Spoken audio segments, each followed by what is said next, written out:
welcome to another bonus episode of The Measured Pencil. I'm Stephen Murray, and I am here with pencil expert Wes Nelson. How can you tell if you have a hernia?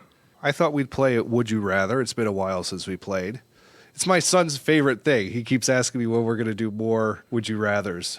I like running into Sean after school when I pick up Otto, and Sean mentions Would You Rather. I think that's so awesome. He keeps asking me to play those episodes. Let's dive. So we're not going to do one. We're not going to do one. Let's do a couple fast ones here just to get the muscles flowing. Okay. It's been a while. You got to stretch out. Get ready. Yep. Would you rather paper that is college ruled or wide ruled? College ruled. Absolutely. Would you rather a pencil whose balance is too high or too low? Which side are we calling high and which side are we calling low? Low is closer to the paper, so the point, the tip, the nib, the grip. I would say low. Me too. Correct answer. Would you rather faux knurling or just really, really bad knurling or no knurling at all? No knurling. Faux knurling or bad knurling would just remind me that it's bad and that it's faux. Not having knurling would lead me to believe that maybe it's a design decision. What do you think? Yeah, I agree. The faux knurling would just annoy the crap out of me. Yep. Because it's bad. Would you rather live inside a simulation that you knew was a simulation or be alive and not know you were in a simulation? So would I rather be aware of the simulation or not? You could say that. Okay. So like the guy in The Matrix who's eating the steak. I've never seen that movie. What's that? It was, I guess you're not old enough to remember 1999. I don't know. I wasn't even alive then. All right. Go look it up. It's good. Okay. All right. A simulation. What is my? See, I know you. What is my job and familial status in each situation? In the simulation, you are a computer hacker who's tired of his day job and often spends a lot of time at night hacking into systems. And one night you run into a fellow hacker who wakes your computer up while you're sleeping and tells you to look for the white rabbit. And then you see the white rabbit on somebody that knocks on your door. The knock is rather abrupt, so you sort of wake up and you're like, oh, what's going on? And then you go to the door and you're selling this private information. It's like credit card numbers and stuff like that. And you have it in like a cigar box, just something like that. You're right. And then the girlfriend of one of the customers turns, on her shoulder is a tattoo of a white rabbit. And they invite you out to a club.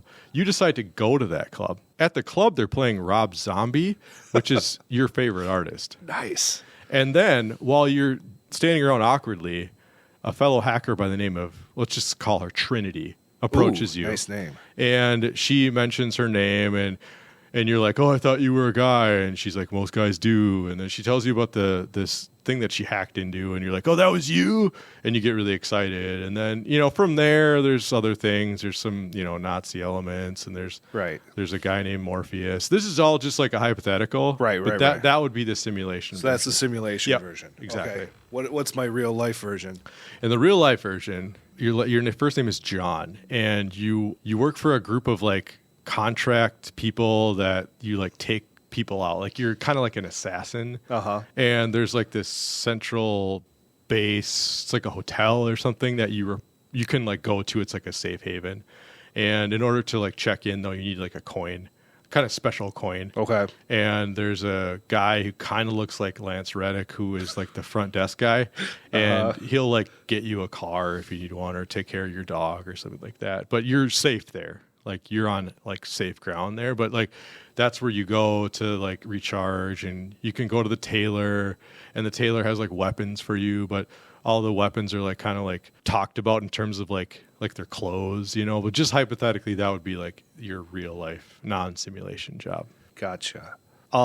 In the simulation one, I'm going to be aware of it, but opt to remain in the simulation. Well, that's up to you. Okay. You might choose to confront the creator of the entire simulation. Is he scary? He's somewhat non-threatening. He's very articulate, though, and he uses a lot of words that you're not really sure needed to be used, kind of verbose for verbose sake. Okay. But he lets you in on a secret that maybe you aren't the first of your kind to confront him. Uh-huh. And that this quote unquote simulation has been run a lot of times, and that this is generally how it goes. All right. You can fly too, by the way. And you'll drive Cadillac's newest sports car. Do they still make Cadillacs? Well, in this one they do. Okay. Yeah. All right. I'm liking what I'm hearing. I'm sure there's about to be some, the floor is about to drop out from under me, but I'm gonna say I'd rather be in this simulation with a choice to maintain or not. Oh, so you want to live at the lake house? Is that bad? Well, Sandra Bullock's there. Okay. And you met her because she was driving this bus for some reason, and you were placed on the bus because the bus couldn't go below 55 miles per hour. Okay. So you were trying to track down the person who placed a bomb on this bus, and that's how you met her. And then later in life, you also share a lake house, but you're like passing notes in between the mailboxes, and you can't tell if like, is she ahead of you in time or behind you in time, or Ooh. you keep missing each other, but eventually you might catch up to each other. Yeah, I'm enjoying this simulation thing. It sounds very fun and interesting. Okay. I think I'll go with that. All right. Well, you would, I guess. All right. Wes, Yes. would you rather a world where you could only play Pokemon the card version, or you could only play Pokemon Go on your Pokemon phone? Go. Why is that? Because the cards that's more about, they're both about collecting. The cards are supposed to be played as like a game, but I don't know anyone that actually plays the actual card game. Mm-hmm. They mostly just collect the cards. I like the Pokemon Go version because it's on my phone, and I'm on my phone 26 hours a day anyway. I like the walking around aspect and exploring new areas. So I would pick Pokemon Go on my phone.